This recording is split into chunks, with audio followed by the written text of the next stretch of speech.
Hi, my name is Hamid Fatih. Welcome to my channel. Today we are diving into a basic but often misunderstood topic, HTTP status codes in web development. Yes, I'm talking to you, 200 for everything developers. If you are building APIs in ASP.NET Core, you need to get this right.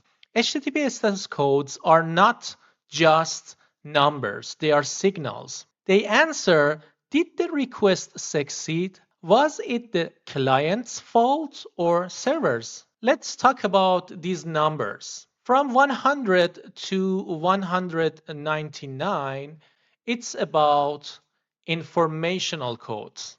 Low-level signals like continue or switching protocols rarely used in typical API development. 200 to 299, it's about success. The request worked, the server did its job, and you likely got data back. From 300 to 399, these tell the client to look elsewhere. Maybe a resource moved or got updated. 400 to 499, client errors. The client sent something invalid, missing data, wrong method, bad URL, or something else. From 500 to 599, server errors. Something went wrong on the server, unhandled exceptions or crashes.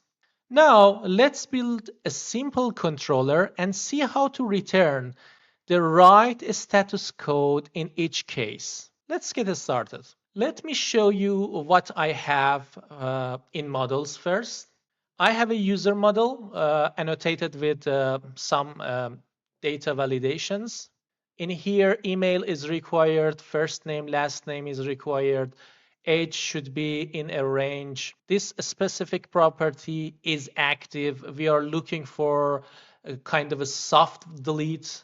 In is system account, which is false by default, we are looking for to know user is admin or just a basic user. The next one is user patch detail. We will support also patch verb. So I will show you what should we do inside the action related to the patch, but we need to have a detail for it.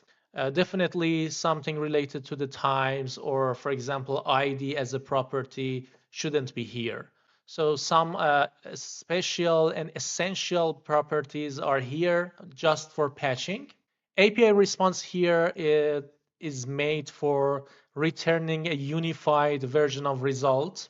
So I have success, message, data, and list of errors. To show you some special status codes like 401, I created a middleware for the security part. It's a API key middleware looking for this specific string in the header of your request.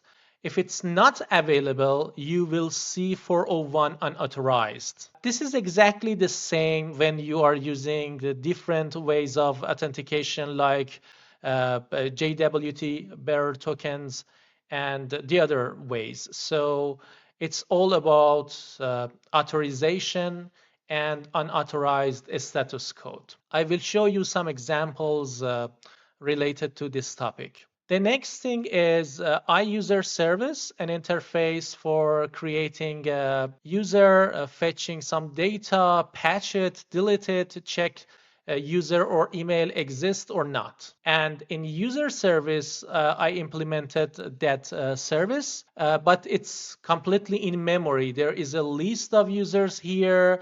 We have two records in the memory inserted at first place. One of them is basic user, the other one is system account. And for the rest, also I implemented the functionality on top of this specific in-memory list. So we can go to program.cs. In here, I just added OpenAPI and Swagger UI. You need to have Swashbuckle ASP.NET Core package for this one. I have a rate limit. This is the reason I want to show you for 40029 status code for too many requests. So I have a specific rate limiter with the name of fixed rate limit. I will show you how we will use it and test it. I just added my interface and implementation into the service collection. By default, data annotation validation uses 400 bad requests for the responses. So with this configuration, I want to suppress this feature because I want to send something else, 422 unprocessable entity. So I need to disable this automatic feature. And then I have some special configuration again for Swagger UI. I added my middleware, API key middleware. We need to use rate limiter to enable that feature. This is about the whole configuration. So it's time to check the controller. One by one, we will check it. In here, first we have constructor and iUser service injected. Also the iLogger. The first one is HTTP GET for get all users. This one should work with 200 for OK, 500 for server error, and 429 for too many requests because I just use the rate limiting here on top of this specific action. So as you can see, I just got the all users. When everything is fine, we need to pass OK, and it means 200 status code. But if something happened, an exception, we need to pass it as a 500. It's really important to share it as an internal server error. So inside the catch block, we need to return it. And as you can see, I'm using API response to share some errors, details, and unsuccessful result. The next one is get user by ID. It accepts ID as a parameter inside the router. And it's about 200 for OK result, 404 for not found, 400 for invalid data, and 500 for server errors. So, for example, in here, I check ID is bigger than 0 or not. If not, we should send bad request 400 for this situation. Or for example, if we checked user is null, this means resource does not exist, not found. So we should pass 404. So this time we should return not found. So for 200, everything is okay. And as always, inside exception block, we need to pass the information with 500 internal server error. We have a post to create user from body, and in here, if user is null, it means invalid request data or format. So we should pass 400 bad requests. But in this action, I want to check model state is valid or not. In here, when it's invalid, I want to return unprocessable entity. Unprocessable entity means your request, your data, the format was correct, but contains some problems for validation process. But in ASP.NET Core built-in model of validation, they use by default 400 bad requests. So you can consider to use bad requests, but I believe if you want to be more explicit and strict, 422 is good one. The next thing here in this specific create action is checking email to make sure it's not duplicate. If it's duplicate, it's good if we pass conflict 409 to the client. This is the exact status code we need for this special situation. When we created the user, it's time to return a successful result. But this time, because a resource created successfully, instead of 200, we should pass 201.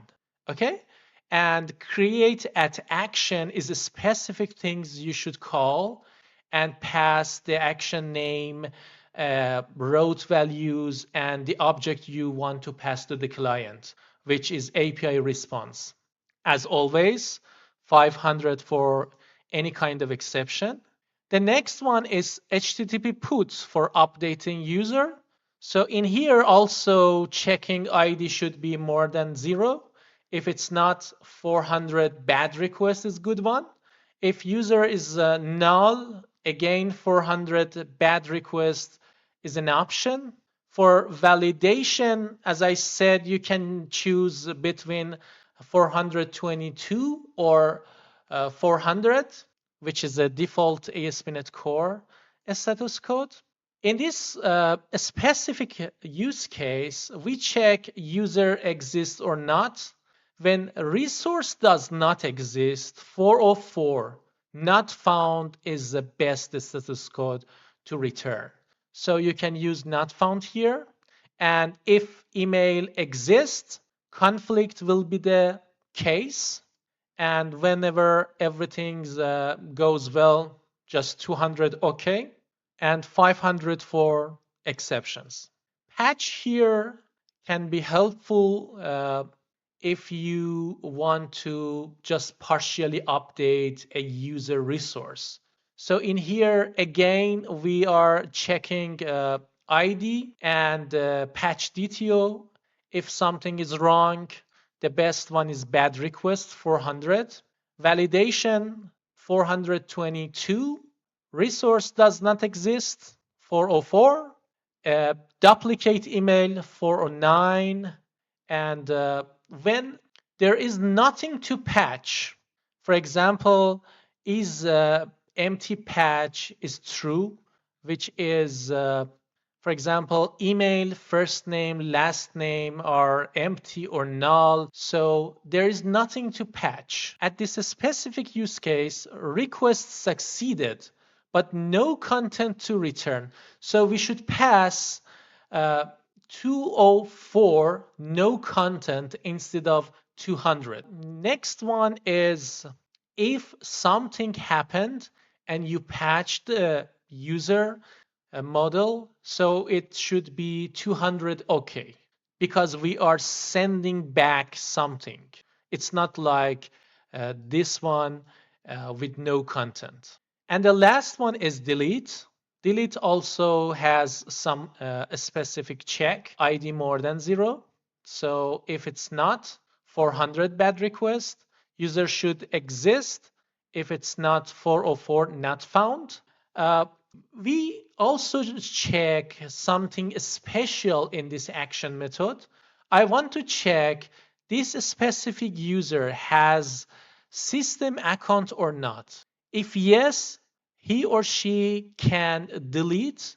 If not, I want to return a status code. For this specific case, you can use forbid.